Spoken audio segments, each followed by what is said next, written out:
urusan bagi saya ya. Tidak ada urusan. Nah, Gibran harus memberikan penjelasan sehingga rakyat yang tadinya memilih dan sanksi setelah ini semua beredar sangat meluas dapat menjadi educated dan membuka wawasan rakyat untuk melihat kebenaran apa yang disebarkan oleh news dan publish. Itu saja itu. Ya udah, Bu Dora, problemnya itu Gibran nggak mau, terus lu mau ngapain? Kalau dia nggak mau ngasih penjelasan, kita nggak bisa maksa. Ya udah, ini Pak Ferdinand mau lanjut atau gimana? Ini kita bertukar pendapat ya, double mulutnya dikira bermutu. Tapi yang mau itu dia orangnya nggak mau, terus mau diapain? Double-doublein orang lo, kasar lo ngomong. Ya udah. Ayat lo keluar, ayat-ayat firman Tuhan. Kita bicara Bu Dora, Gibrannya itu Bu Dora nggak usah komen juga, Bu Dora. Diam aja. Aduh. Dora, nggak usah dibalas, Bu Dora. Gibrannya itu nggak mau ngasih penjelasan. Kita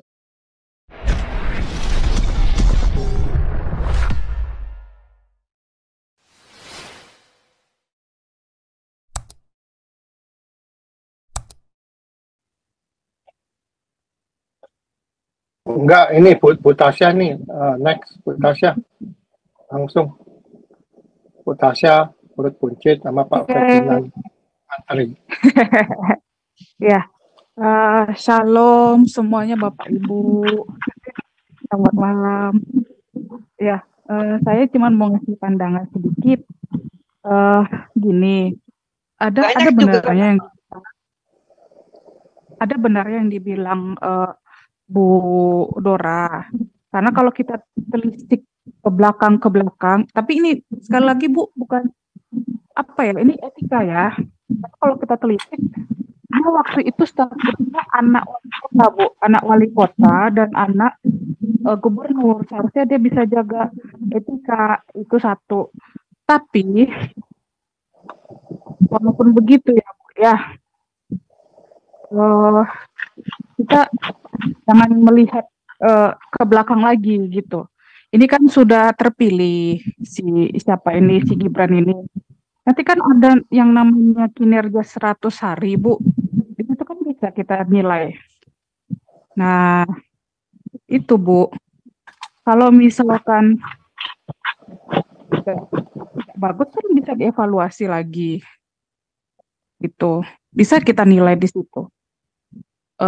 Setelah itu untuk saat ini sih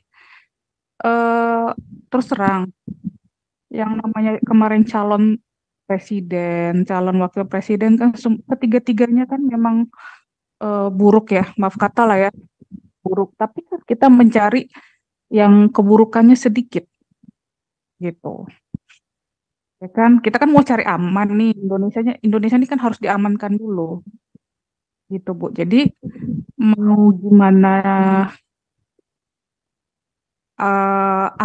maksudnya mau siapa yang jadi presiden atau wakilnya, ya kita harus cari yang mudorotnya sedikit gitu. Ya kan? Jadi ini kan ceritanya kan sudah terpilih. Nah, kita lihatlah ke depannya gimana gitu. Tapi memang kalau dibilang etika, waktu itu status si Gibran kan anaknya wali kota. Kenapa menghina lawan politik kan gitu. Karena kan jadi kena batunya dia. Gitu Bu. Mau gimana caranya sekarang ini yang namanya oposisi akan mencari peluang untuk menjatuhkan. Itu kalau bisa dimakzulkan, makzulkan. Belum dilantik pun dimakzulkan. Oh, paling tenang tuh mereka. Tapi kalau dibilang paling sedikit mudorotnya ini Prabowo Gibran ini, kalau menurut saya ya. Jadi mau gimana caranya supaya mereka tetap bisa bertahan lah minimal 5 tahun lah gitu si Pak Prabowo nih. Selain kita doakan panjang umur, ya kita kita harus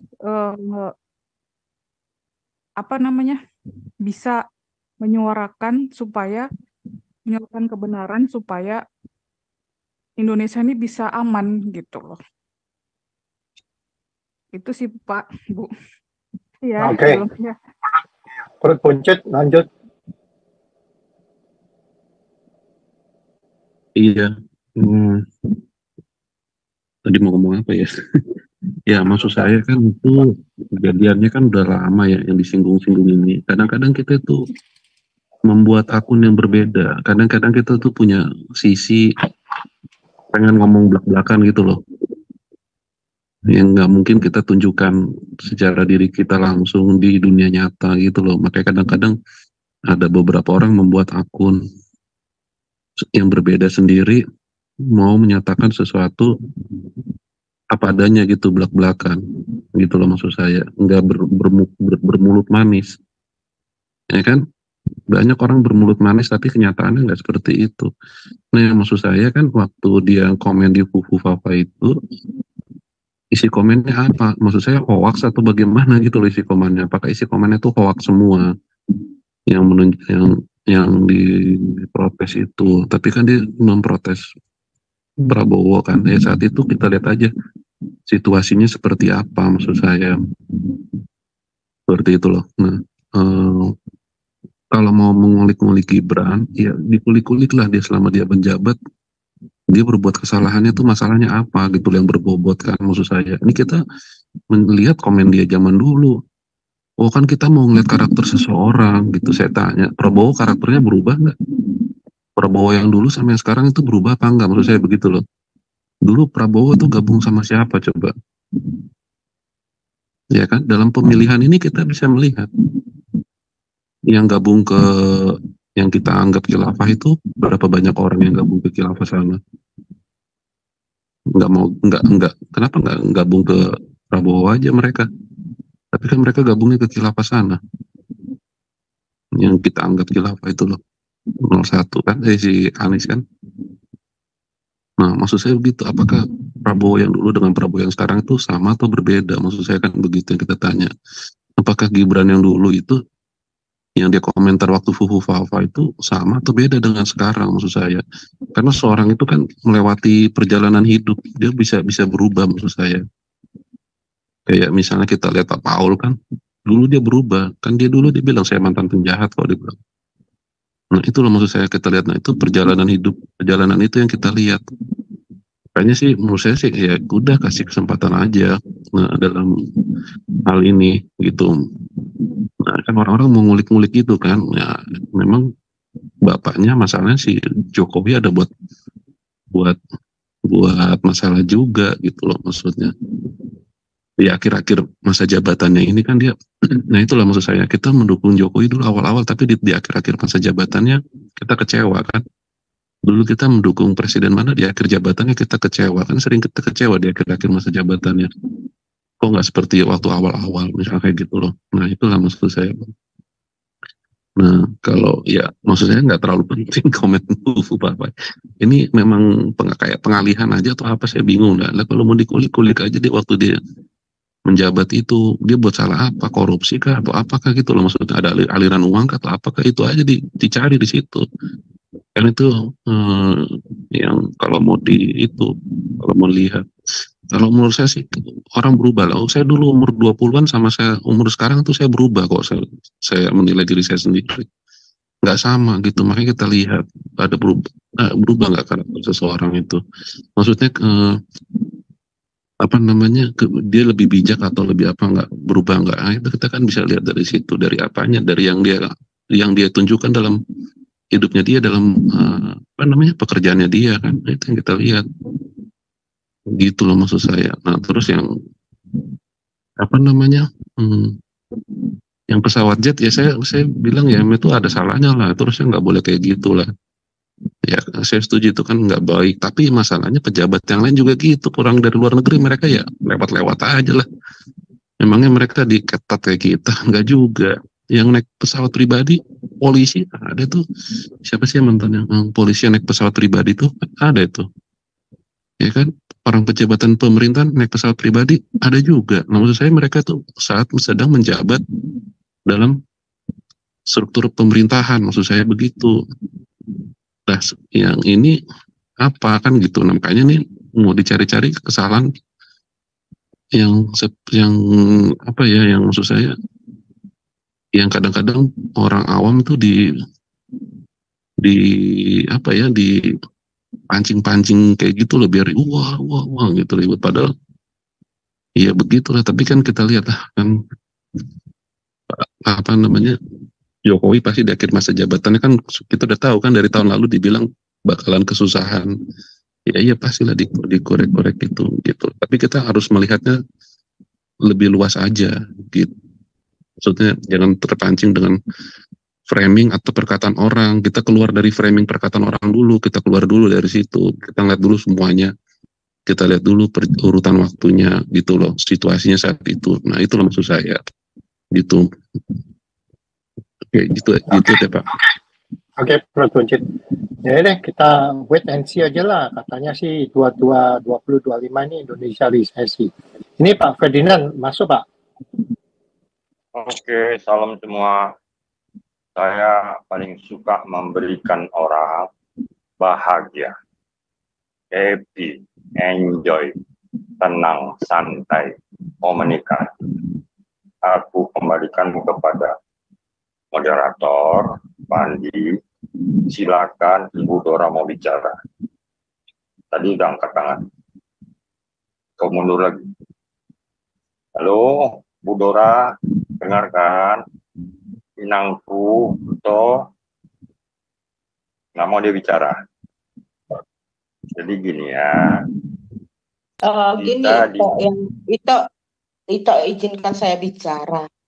Ya, ini sama kita tidak menentang si Gibran, tidak menentang, karena mengenai fufu-fafa ini sudah tersebar banyak ya, sama seperti halnya peristiwa si Ahok ya. Nah, saya bilang ini tadi Pak SK sudah memberi pendapatnya, Pak Perbunci CLN yang bisa masuk logika dan membuka wawasan. Oke, tapi di dalam masalah ini seharusnya si Gibran memberikan satu momentum penjelasannya. Kenapa si Ahok pada masa pemerintahan Pak Jokowi dulu ke periode, hanya karena ayat-ayat Quran yang disalah alamatkan, si Ahok bisa dipenjara. Nah, ini kan kita takutkan permainan oligark ini juga bermain. Ya kita kan mau rakyat maju. Seharusnya si Gibran memberikan penjelasan yang jelas sama seperti si Ahok. Ahok memberikan penjelasan. Saya tidak mau mengatakan si Ahok privat life-nya, tidak ada urusan bagi saya ya. Tidak ada urusan.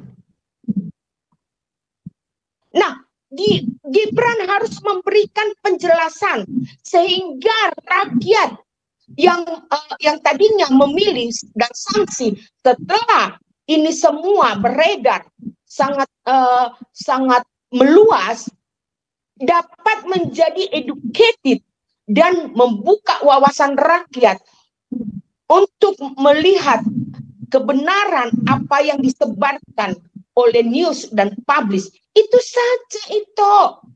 Ya udah, Bu Dora, problemnya itu Gibran nggak mau, terus lu mau ngapain? Kalau dia nggak mau ngasih penjelasan, kita nggak bisa maksa.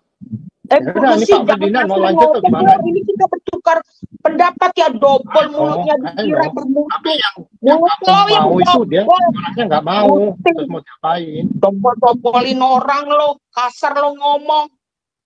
Ya udah. Ayat lo keluar, ayat-ayat firman Tuhan. Kita bicara Bu Dora, secara Gibrannya itu. Ya Bu Dora nggak usah komen juga Bu Dora, diam aja. Aduh, Dora, nggak usah dibalas Bu Dora. Setan juga Gibrannya ini. itu, Bu Dora, Gibrannya itu nggak mau ngasih penjelasan. Kita nggak bisa ngapain. Bukan Pak Gunci, kita di sini kan tukar pikiran. Bapak kasih pikiran Bapak, kini membuka wawasan kita. Ini si Lucy, ini si Dobol ini. Ya nggak usah dibalas, Bu Dora. Ya ampun, dan kayak anak kecil. Ini kalau saya menilai ini kayak Gibran umur 20, 26, 27. Kalau Bu Dora kayak begini, ya udah nggak usah dibalas. Diam aja. Oh ya udahlah, nggak usah balas, biarin aja. Bulat dulu, kamu lanjut deh. Pak Gunci. Ya, Bu Dora, gantian Bu Dora. Ini kan terjadi. Sewaktu kita lihat ya, kita ingin Indonesia itu maju. Kita ingin Bu Dora, Indonesia gantian udahlah. Bu Dora, iya. Kamu darah udah naik, udah. Diam lagi sudah. Ini si Ulat Bulu nih lanjut, Pak. Kalau inangku ito Dora Boruaha doamu begini nang itu di Wina di Austria sabar do nang songono dalam komunikasi ya harus cooling down, tenang, damai, jangan kerasa kusuk main potong makanya kasih ilmu yang educated, katanya educated. Apa educated? Berasal dari bahasa mendidik. Kalau itu nih menunjuk orang satu jari, itu nih tiga jari menunjuk ke itu lupa, catat. Kalau nggak ingat, catat. Kalau bisa ingat. Orang Amun bilang kan. Megawati kan pada bilang, ingat. Pak SK juga sampai emosi terpancing. Diam, tenang, aku ngomong. Jangan biasakan, ya kan itu. Jangan subjektif. Ya, kita objektif membahas tentang Gibran. Emang lu siapa katanya? Mengkritik boleh. Udah selesai kok. Prabowo, Ganjar, apa lagi? Anies, udah selesai. Orang yang mengerti politik yang besar-besaran, ya kan mengarungi lautan bebas, ribut, mungkin ada yang golok-golokan, ya kan? Ngapain lah kita ngotot terus untuk apa lagi? Ini udah tengah malam, udah malam Kamis, kalau malam Jumat. Aku takut malam Jumat di sana. Jadi sabar gitu. Nanti ada begu, kalau malam Jumat kan bisa begu. Kalau orang sini nggak tahu begu, ada hantu tengah malam. Jadi banyak. Jadi wawasan, komunikasi kita catat supaya kita nggak lupa, supaya ingat. Kalau bilang orang bilang jangan potong. Ini aku perhatiin sejak aku kenal di Zoom ini, yang tukang potong mengkilasi orang bicara, ya mungkin ya, nggak tahu lah. Dijawablah kita masing-masing. Tolong kita berbicara, jangan main potong-potong, supaya dari dulu aku udah pesankan, Asyada Santiamer, Shalom. Di sini Zoom ini harus ada moderator, sehingga Pak Paul yang nggak pusing dia. Jangan Pak Paul lagi bicara tentang hal-hal yang tetek bengek kecil-kecil. Pupuk apa itu nggak mungkin terjawab. Kenapa? Biongbok aja yang membongkar tentang pajak sudah 2 kali. Wikipedia tentang SBY tidak mungkin dijawab tuh itu. Aku harus mengerti apa itu Wikipedia menjelekkan SBY. Biongbok tentang pajak yang lagi trending sekarang. Kita minta si Jokowi ngomong, la ilaha illallah, apalah yang ngomong. Itu orang-orang dunia maya itu begitulah itu. Ya kan, kalau kita bicara tentang dunia maya, tak tahulah aku, ya kan, tanyakanlah rumput yang bergoyang. Demikian sekilas info Pak Andi, maaf ya itu, horas. Jangan ulang-ulang subjektif. Jangan bilang si Lucy, tadi saya lagi terbuncit, SK kan udah jelas. Bukan aku marah sama itu, aku hanya memberikan edukasi, kalau bahasa itu educated. Silakan, monggo. Pak SK lagi ya, angkat tangan. Silakan Pak SK yang terhormat, luar biasa. Lanjut. Jadi gini, sekarang saya lihat belum ada yang angkat tangan, jadi saya angkat tangan dulu lah sebelum ini. Jadi intinya yang saya mau bicarakan di perpolitikan Indonesia ya semenjak Pak Harto turun reformasi, ini kadrun-kadrun ini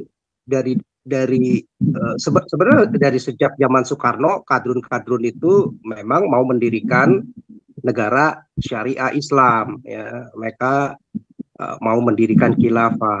Tapi di zaman Soekarno kan nggak bisa ya, karena ada warning dari Soekarno dan juga desakan saudara-saudara kita di Indonesia Timur ya, yang non Muslim ya, yang Kristen, Hindu ya, yang Buddha ya. Jadi wilayah Timur bahkan termasuk Bali ya akan merdeka, nggak mau bergabung dengan Negara Kesatuan Republik Indonesia kalau mengikuti syariah Islam konstitusinya ya, artinya ya kekhilafah ya.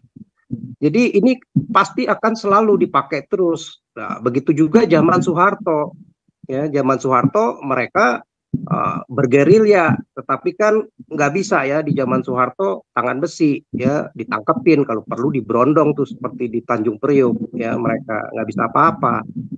Ya Basir aja kabur, kalau nggak kabur ya nggak keluar dia sampai saat ini mestinya ya, semenjak zaman Soeharto, bahkan udah mati si Basir itu. Nah tapi setelah Soeharto lengser baru Basir balik lagi. Nah sama lah semuanya tuh, si Rizik mulai nongol, semua yang lain-lain, MUI-nya juga mulai nih ya. Nah, itu kadrun ini suaranya kecil dari zaman Orba sampai reformasi ini, suara nggak gede ya. Kalau kita bilang sekarang ya lebih banyak ke PKS lah ya.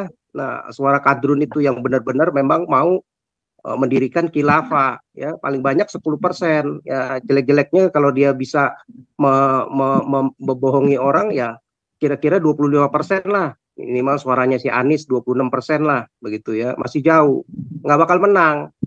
Nah makanya dia akan berusaha bagaimana caranya ya memecah belah ya, sama seperti dulu Gus Dur dijadikan untuk jadi konflik dengan Megawati ya, sehingga akhirnya suara yang tadinya mestinya bersatu, nggak mungkin si kadrun ini bisa menang. Nah dari situ dia bisa menang, bisa mengontrol, bisa mengatur ya. Sama di mana-mana itu juga begitu, khilafah itu ya, mereka bikin kekacauan dulu ya supaya ada perselisihan. Nah ini dia harapkan lewat akun Fufafa ini terus di expose supaya seolah-olah ada perselisihan harapan mereka antara si Prabowo dengan si Gibran yang terpilih ini ya, yang kita tahu minimal sama-sama sekarang kepentingannya untuk nasionalis begitu ya, minimal Gerindra nasionalis ya, minimal si Gibran juga nasionalis. Nah dari 3 pasangan yang saya sudah katakan kan minimal itu yang jalan konstitusi, jalan yang paling benar ya, jalan bukan yang jalan jalanan apa yang bukan inkonstitusional. Nah itu yang kita lewati. Jadi jangan sampai kita juga ikut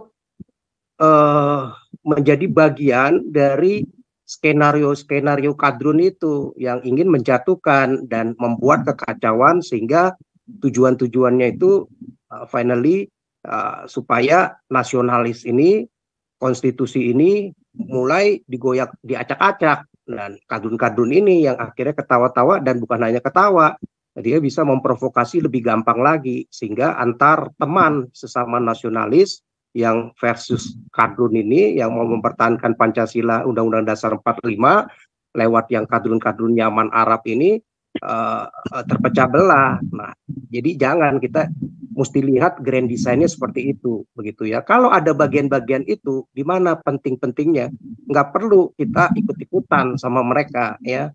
Kecuali misalnya si Prabowo maupun si Gibran jelas-jelas, wah ini melakukan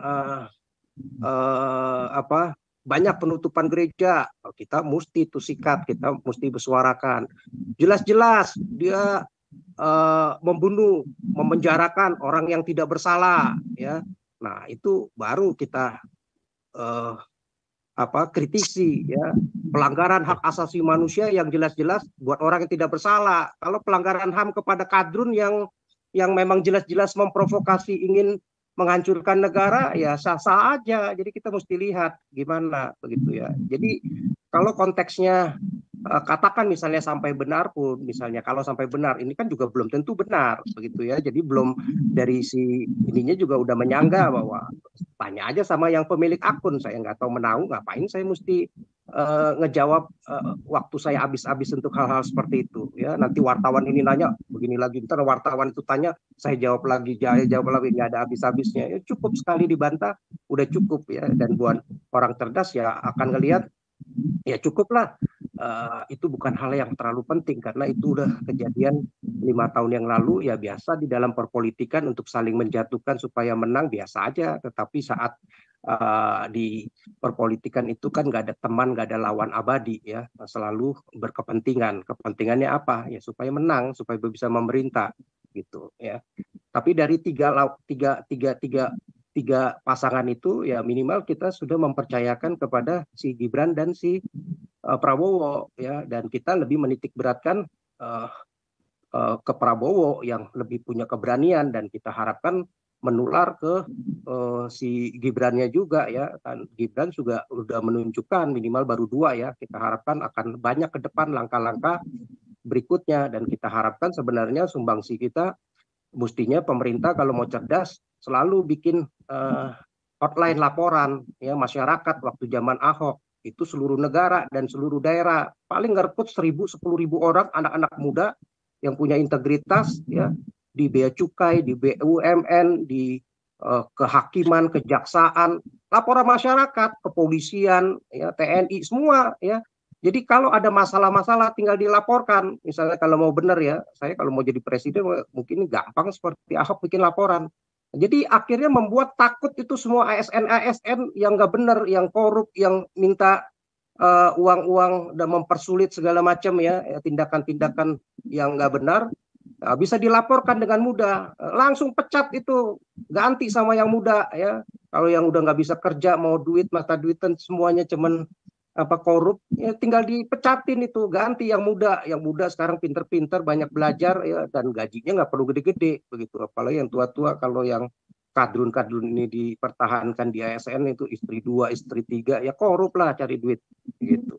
Ya itu. PSK. PSK.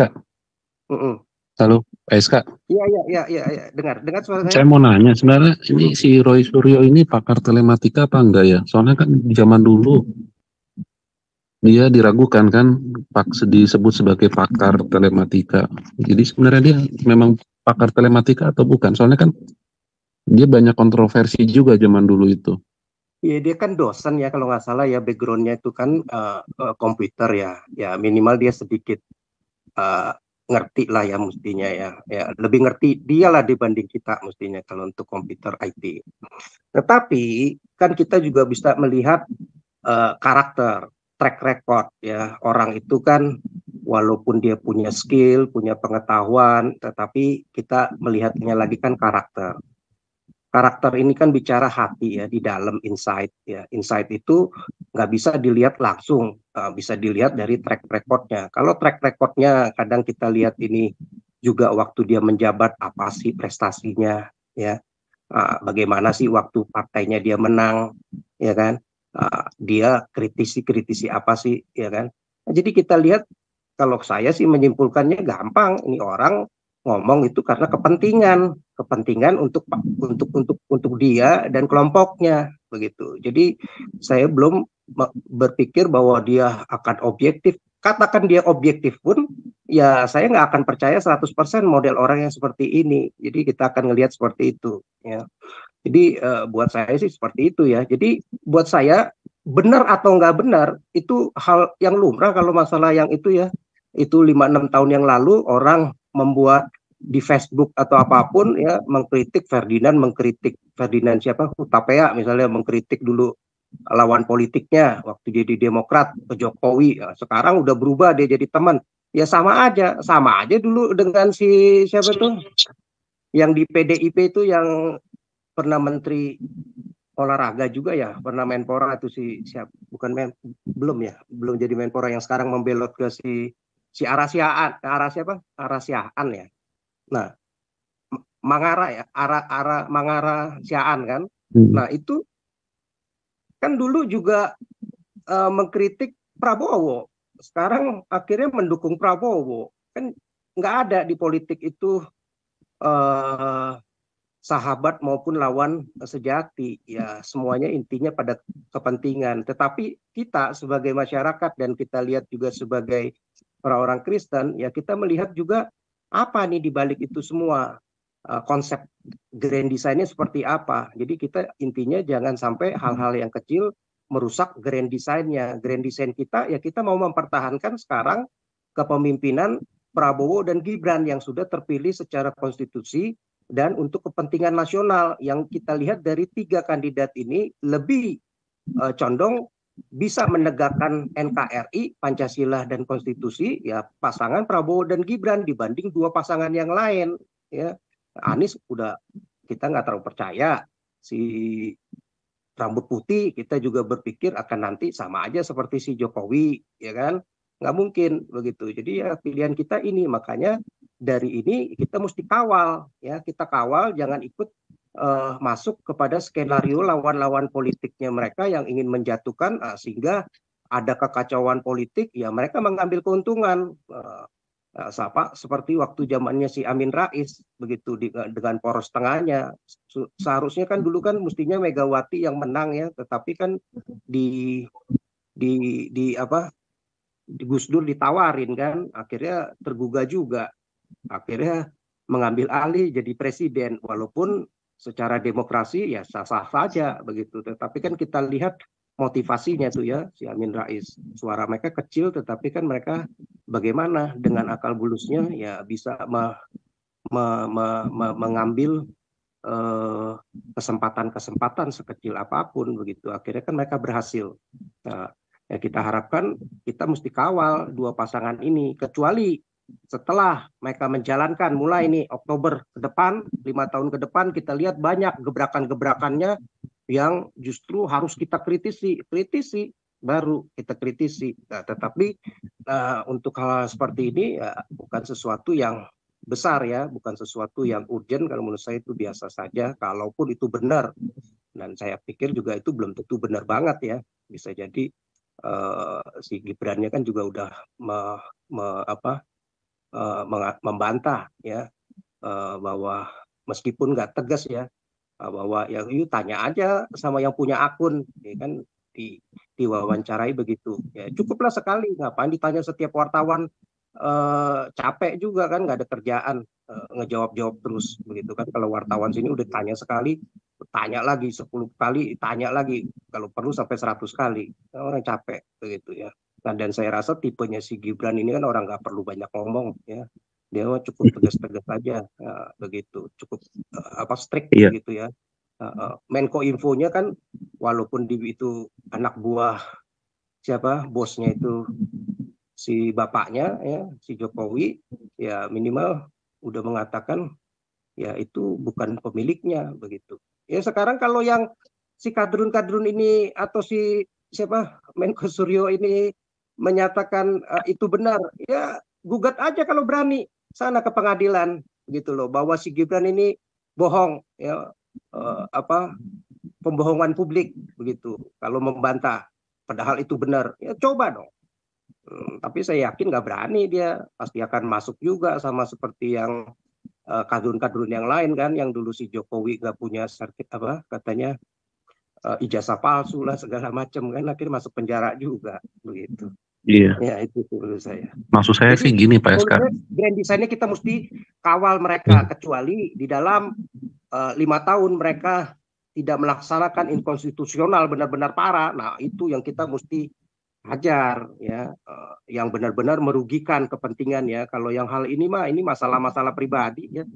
Nah, kalau si Prabowo-nya nggak ngomongin apa-apa juga dia nggak merasa tersinggung, itu dia menganggap sebagai wajar saja itu waktu dalam kontes pemilu presiden ya, lawan politik ingin menjatuhkan supaya dia bisa menang, ya biasa aja, sama aja grupnya Prabowo juga dulu kan akan pakai hal-hal yang seperti itu ya, sampai yang modelnya si siapa tuh Sarah Mampet itu, Sarah Mampet yang pura-pura dipukulin kan, nggak taunya apa tuh operasi kulit ya, operasi muka ya. Ya kan, ya Pak, dipakailah cara-cara begitu fitnah. Cuman kan cara-cara fitnahnya dia itu kan dablek, udah murahan, orang yang terlihat nggak punya karakter kerdil ya, tukang bohong banget begitu. Nah, kalau yang dalam hal ini saya rasa biasa aja ya, itu kan mengkritisinya ya benar aja. Mungkin Prabowo benar dia sebagai dipecat, ya kan benar begitu. Nah, saya nggak tahu kalau dibayar atau enggak ya, pensiun mungkin dia terima, tetapi kan bisa jadi uang itu kan kecil buat dia, bahkan uang dia pribadi keluar lebih banyak begitu. Nah, terus lagi apa yang dia ngomongin di Fafa itu, bahwa anaknya ya kata melambai, ya kenyataannya memang begitu, mau diapain, ya kan, ya benar-benar aja nggak ada problem begitu, ya apa yang mesti disalahin begitu ya. Terus apa lagi? Oh, dia dulu sama orang-orang radikal, dekat sama orang radikal. Ya ternyata ya memang dia dapat dukungan dulu dari Rizik CS segala macam, ya kan? Yang grup-grup khilafah kan ngedorong dia.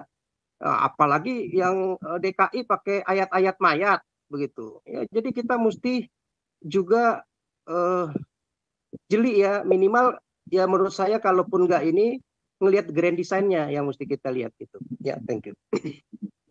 Iya Pak, maksud saya kan gini Pak, ini saya masih inget banget zaman dulu itu si Roy Suryo ini kan dibilang Menteri Panci, kontroversinya banyak dan dia dipertanyakan, kamu tuh menganggap dirimu pakar telematika, sekolahnya di mana kan gitu waktu itu.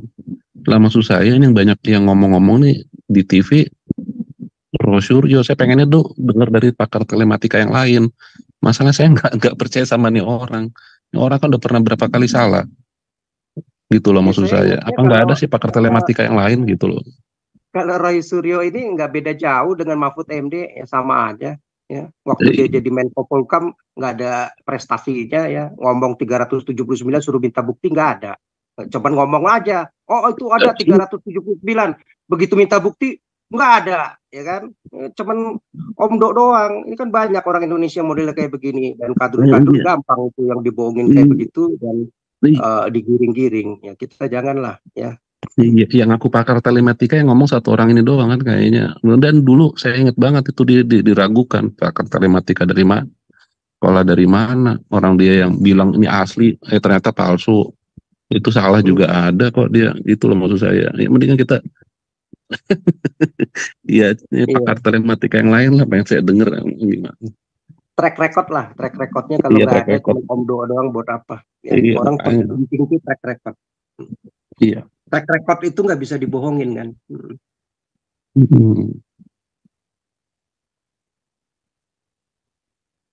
Ya lanjut Pak. Siapa lagi nih?